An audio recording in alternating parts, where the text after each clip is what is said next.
Hey everyone. Well, we've went through just a few weeks ago a series, and we talked about in one of those episodes, if you go back and listen, you'll hear me talk about kind of the dream outcome. And I talked about the dream outcome of having a $1 to $3 million profitable business. And what I want to add on to that is also having a business that is what we are going to consider to be a lifestyle business. Now, I want to give full credit to this language and word. The first time I heard this word is actually from Daniel Priestley. I don't recall which one of the books he first brought it up, but he contrasts a lifestyle business to a performance business. And a performance business is one that is very much driven to get to numbers such as 10 million, 30 million, and usually is accompanied with a business that is built to sell. Maybe that is selling to private equity. Maybe that is even going further than that. Maybe it's selling to one of your competitors. I mean, there's a lot of different ways that could come, but that business is looked at very differently. Sometimes and often is a business that takes on outside investment. Now, is that bad? Absolutely. It is not in any way bad.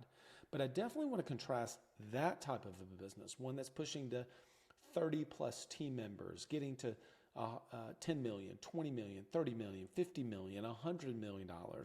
Businesses that you're going to hear a lot that an Alex Hormozi, as an example, wants to take a business. Alex sees a business that's in a $1 to $3 million space as a business that's considered the swamp. And I'll actually do a podcast next week specifically about that.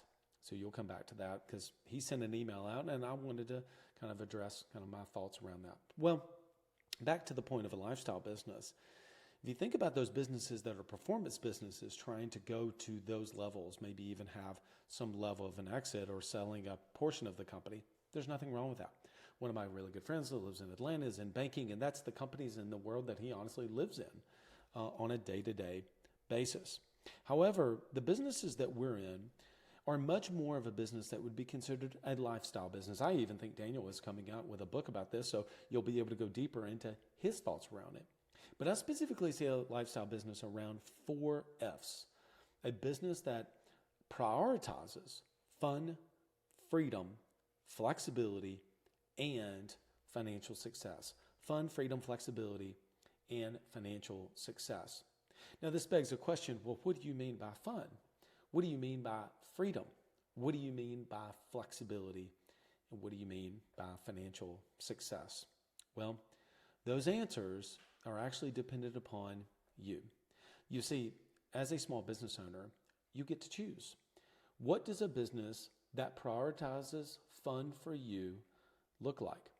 What does a business that gives you personal freedom look like?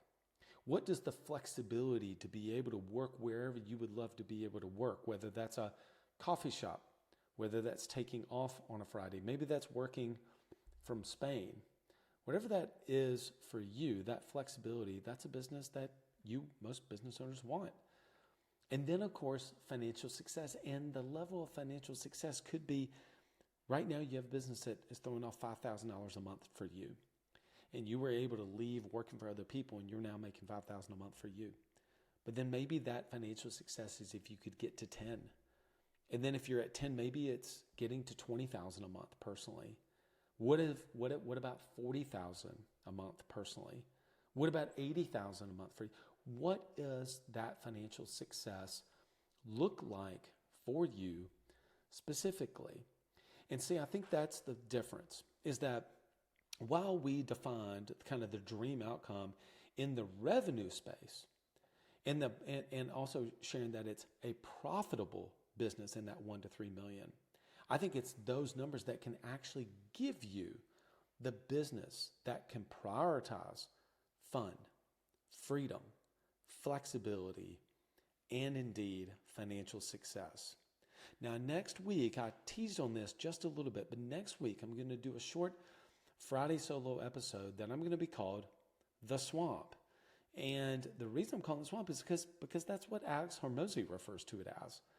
And it's one of the few places that I'm actually going to disagree with him on, but don't worry, I'm not taking a contrarian take just to take a contrarian take. I'm sharing it with you because I think he has a very strong point and opinion about why he feels that $1 to $3 million space would be considered the swamp. But we're going to view it from a different perspective, and why I don't think he's wrong. I just think that it depends on what it is that you want. So you're definitely going to want to tune in next week where I talk about the swamp. So a lifestyle business is what we want. We want one that is a different than a performance business. Now, look, if you want to build a performance business, by all means, go do it. Absolutely go do it. If you want to build a company to 10 million, sell a portion of it and then go raise that money, take that money and go build it to 30 million and exit, then by all means, please go do that. But for a lot of people, they don't. They want a business that does more of one of those four things, or really a combination of all four, that it gives them the fun, freedom, and flexibility and financial success that they want. So here's my question to you. What does that look like for you?